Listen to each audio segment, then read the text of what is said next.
Nature has long provided the inspiration for man's enduring engineering innovations. In particular, animals have provided insights into the most efficient ways to power vehicles and use energy. In the basement of MIT, they're solving the problems of robot mobility by going to the fastest animal on land, the cheetah.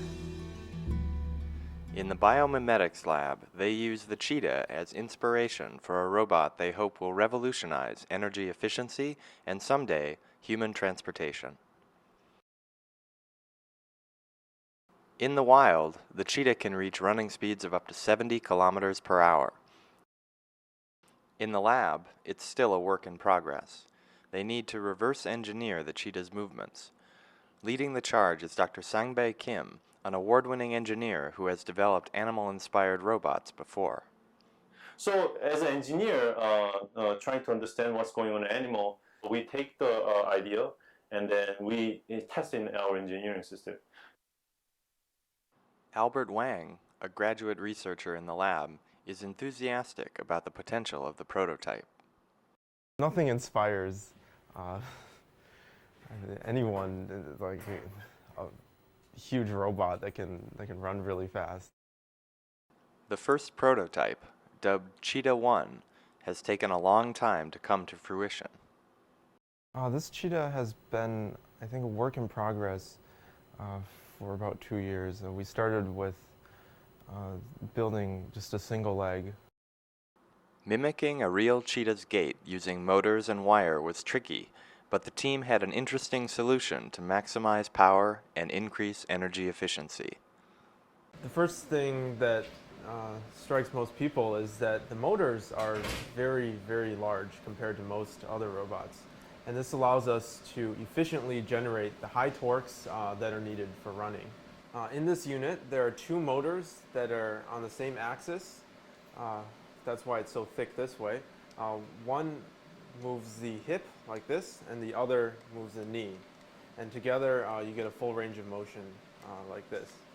Not only was the leg able to run like a real cheetah, it could regenerate energy.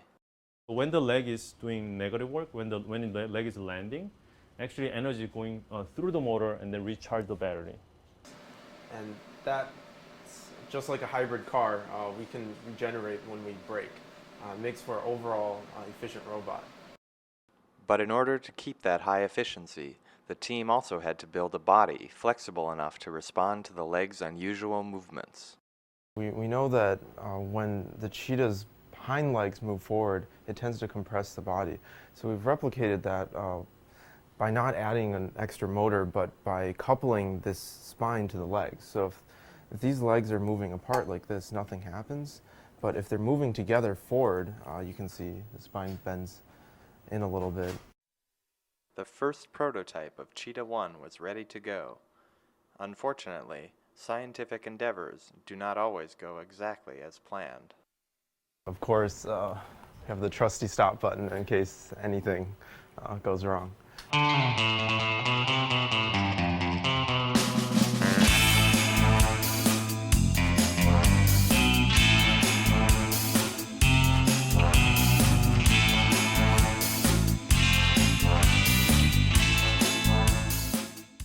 It's always good to have.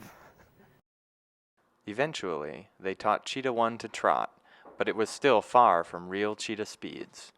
The only barrier between them and a faster, more energy-efficient robot was the motor. Electric motors are inherently weak and fast. Their performance is great, but their maximum torque is not nearly good enough to make it run. So you can achieve like very high power out of electric motor. Actually, is easily 10 times stronger than muscles. But they need to slower the speed and increase the torque, and then that's where all the problem comes from. The motor Kim had couldn't achieve the high torques and flexibility needed to power the robot cheetah leg. To solve the problem, they turned to another MIT lab developing a new metal alloy with less resistance. That metal would become a crucial part of the new motor. And this one can deliver about more than 3 times of the torque that of the motor commercially available. The new and improved motor was ready for installation in Cheetah 2. The team was ready to turn the new Cheetah robot on. Okay, start it.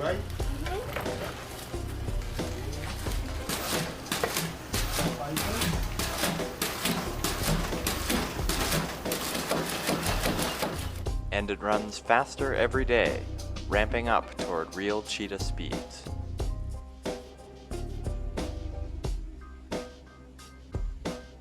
It's a tantalizing preview of the next generation of agile, efficient transportation.